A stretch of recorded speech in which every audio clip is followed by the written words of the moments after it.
In this lecture, we're going to look at how you can add some decorations to your list view. Specifically, we're going to look at how you can work with headers, footers, and highlights.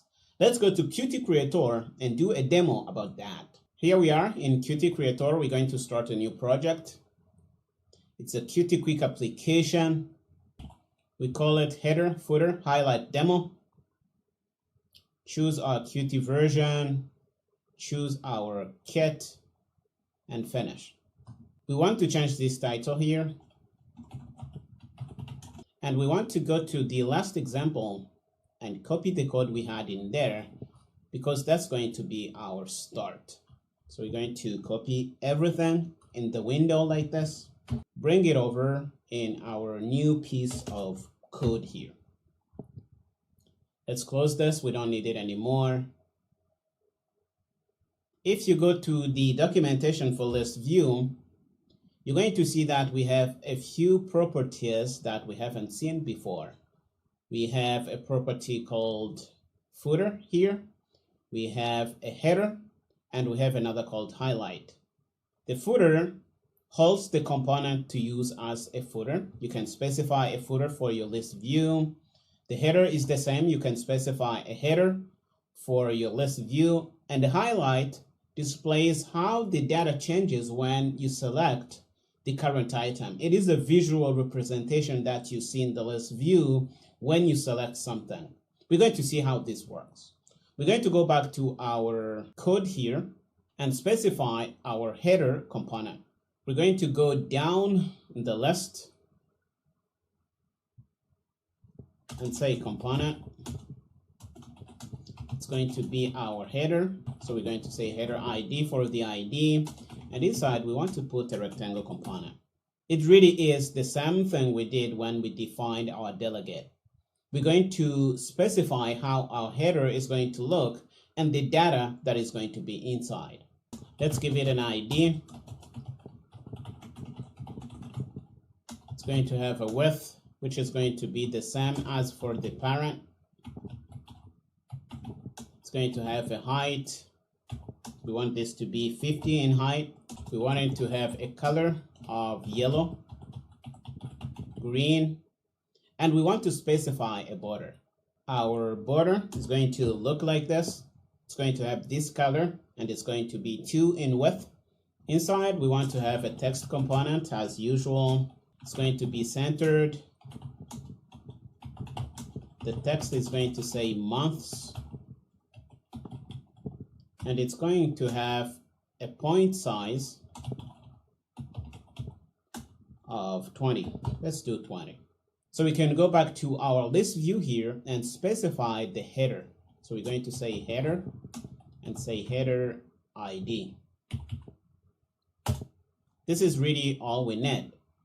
Let's run the application and see what we have. We have a good header on top here. And this is how you control how the header of your list view looks, if you happen to need this. We can do the same thing for the footer, but we're going to do that in line. So we're going to say footer and specify a rectangle component like this. We want it to have the same width as the parent, a height of 50, just like the header, and the color is going to be Dodger blue. If we run, we're going to have a footer at the bottom of the list view. And you can put in a piece of content if you want, really. You can put in whatever you want. Now we want to highlight every element as you select it. You see that if we click, we see November, for example, but it would be better if we had a visual representation of what is the current element. That's what highlights are for. So we can come back to our list view and specify a highlight. So we're going to say highlight. It's going to be a rectangle. The same thing, really. It's going to have the same width as the parent. The color is going to be blue. And it's going to have round edges. So we want to specify a radius. Let's put in 14. And let's give it a border color of yellow-green. Right now, we need to set the current item to the list view when we click on an item. And we do that in the delegate. If you remember, we click on an item and we show what we click on here. So what we can do is, let's look again at the ID of the list view. We can say in here, mList view current index equals index. And this index property is coming from the model when it feeds us the data to show in that particular delegate text item. I hope this makes sense. When it gives us the data to show from the model, for example, when we grab the model data here, we also receive a bunch of other properties that we can use, and one of them is the index that specifies the index of the element that we received in the model. Okay, so the index is going to start from 0 in the model. So January is 0, February is 1, and as you go up, you increase until you get to December, which is index 11. I hope this makes sense. Okay, we are setting the current index when we click on the item. Let's run the application and see that we are having this highlight work.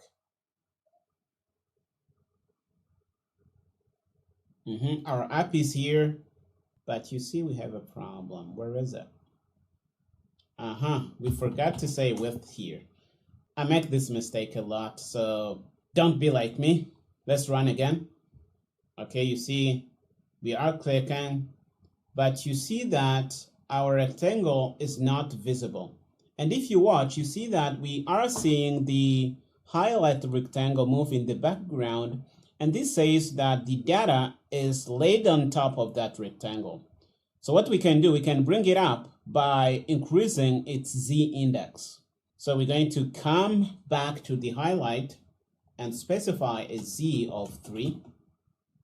The Z property of your element specifies how high it is if you have 2 items stacked on top of each other. Let's run again. You see that our highlight is on top now, but it is covering the data, so we're not seeing anything. A hack that I have done to make this work is set the opacity of this thing to be a little bit low. So we can come back to the highlight here and set opacity of 0.1. Let's run again. And you see that we have a visual confirmation of whatever element that we choose. This is good, isn't it? And I hope this really gives you an introduction of how you can work with header, footer, and highlight in your list views to make the data more presentable. In the next lecture, we're going to see how you can work with sections. I'll see you there.